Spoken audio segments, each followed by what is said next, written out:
Báilte go Conamara Láir. Ceapann héin gúil sé ar ceann go láite hís dé sé ar domhain agus an chláda chu slíomh tá sé liúgáin agus má bhíonn tú an aimse réasúnta nó fiúháin má bhíonn báiste héin an sprála go leora.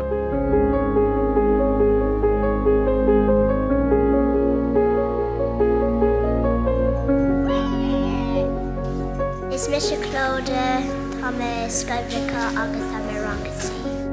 Tá muid ráthangach ó bag nach chun táma mertarmuid. Nuair hagus go Conamara Láir tá tú ná blas gon síl mar a bhí atá fós beo tá teanga agus an cultúr tá ceangailte leis an teanga sin le feiceáil go láidir i Conamara Láir. Imachtaí mar seo níos óga ceall i gimmert pelle an meascail na chéile agus siad a bain soltas a síl agus tauchaí má ruthú.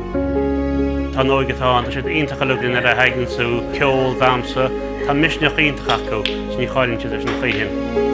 Bhil an feascán tá seo mar tá chalóirtain tá si puigus clubtha lein agus tá dóna leocht a gasla agus tá sé síbneach sé báile.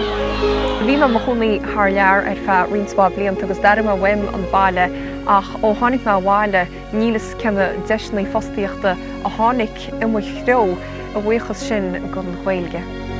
Bhíon fíorchracein ar bhíon tugam ag siopúiad de híine agus ag an anad le de máirt i mi géisteach leis na scéalta agus tá saibhrit na teanga thbára a rud is smúchar an tá am chruí géisteach.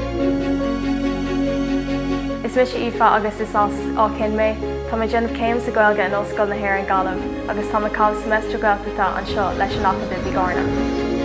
Is iontacha deise an cheantar a bheith ná miclíonn ollscoile a bhealach go oras aithneach le bar fáise chuir agus Gaeilge.